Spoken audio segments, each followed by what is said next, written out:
dengar rumahnya di Jogja, tapi baru ketemu di sini. Mudah-mudahan nanti saya sempat main di rumahnya. Ya, kalau Kobam ini saya kan dulu gini, saya dulu di Elvis sama Muslim Abdul Rahman sama itu. Lalu ketika saya meninggalkan Elvis itu dilanjutkan oleh si Wilson. Tempatnya itu di Pondok Bambu. Itu Wilson. Ya, nah ketika dengar Kobam itu saya bertanya kepada teman-teman saya, ya teman-temannya Wilson juga. Kobam ini apa hubungannya dengan Pondok Bambu? Ya. Serius itu, jadi serius saya bertanya gitu karena Wilson di Pondok Bambu dan Kobam muncul kira-kira gitu bersamaan. Tapi baru belakangan ternyata Kobam ini adalah penerbit yang oleh JJ.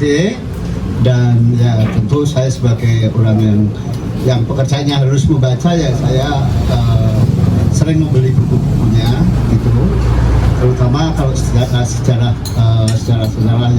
yang tidak ada di toko-toko buku saya kesini.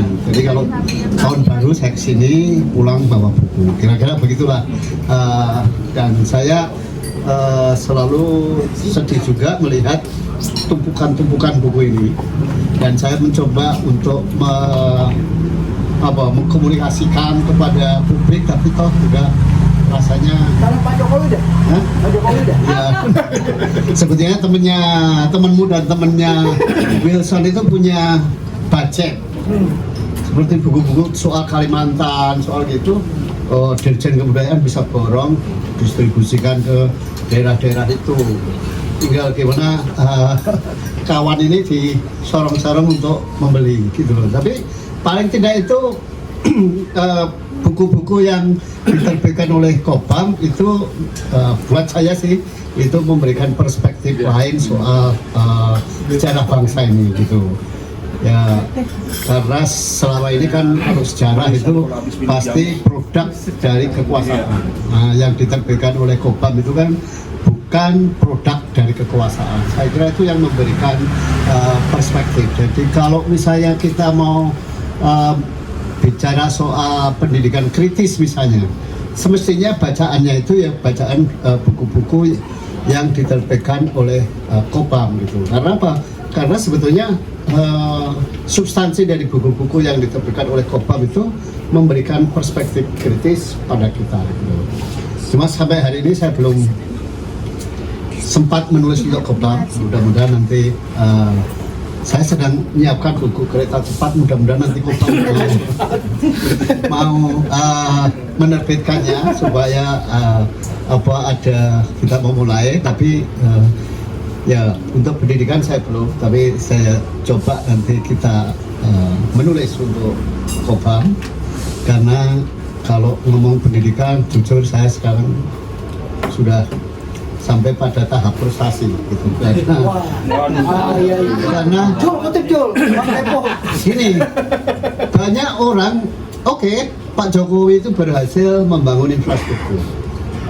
Kalau istilahnya si Rocky Gerung berhasil membangun jalan tol, tapi memperpendek jalan pikiran. Nah, itu saya kira yang terjadi. Saya kan misalnya soal pembubaran LIPI, soal pembubaran BPPT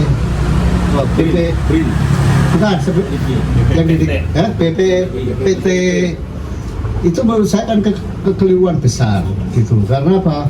Karena rupanya pembisik-pembisiknya Pak Jokowi nggak memahami perbedaan antara LIPI dengan BPPT. LIPI itu adalah riset untuk lembaga untuk riset dasar yang mestinya diimplementasi oleh BPPT. Dan itu jadi BJ Habibie waktu mendirikan BPPT saya kira sudah tepat. Nah, tapi sekarang dibubarkan, diganti semua di dalam BRIN, dan sekarang semua bingung. Teman-teman yang di BRIN ini nggak tahu apa yang harus dilakukan.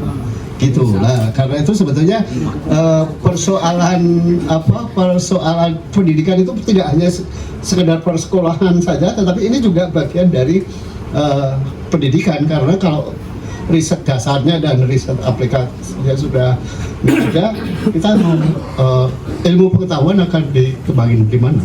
Sementara di perguruan tinggi sendiri, mungkin teman-teman juga pernah mengikuti rame-ramenya para dosen sekarang diposisikan sebagai guru, ya harus upload kinerja tiap semester dan sebagainya, persis diperlakukan sebagai guru, sehingga komunitas seperti Kobam itu, bayangan saya ke depan itu akan menjadi alternatif.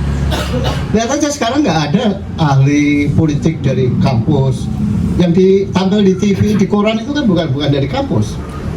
Ahli apa saja lah, nggak lahir dari kampus sekarang. Yang tampil di masyarakat itu justru orang-orang bebas. Nah, itu artinya bahwa sebetulnya kampus itu juga sudah secara ide itu sudah mati, yang ada tinggal lembaga bisnis saja. Kira-kira gitu kalau perkenalan saya dengan Kobam, ya. Dan sampai sekarang ya saya masih termasuk buku Mustika Rasa ini saya sudah memiliki, dan beberapa saya minta praktekkan tukang masak saya. Kira-kira. Terima kasih. Dan hari ini di Saudari Makanan yang Enak, saya sudah bilang kalau Anda buka warung, nanti saya salah satu pelanggannya. Kira-kira gitu. Menjawab. Iya, jadi itu menjawab keresahan CC, nggak laku jual bukunya, dia jual makanan. Kira-kira ekonominya tuh Bang. Iya, terima kasih. Assalamualaikum warahmatullahi wabarakatuh.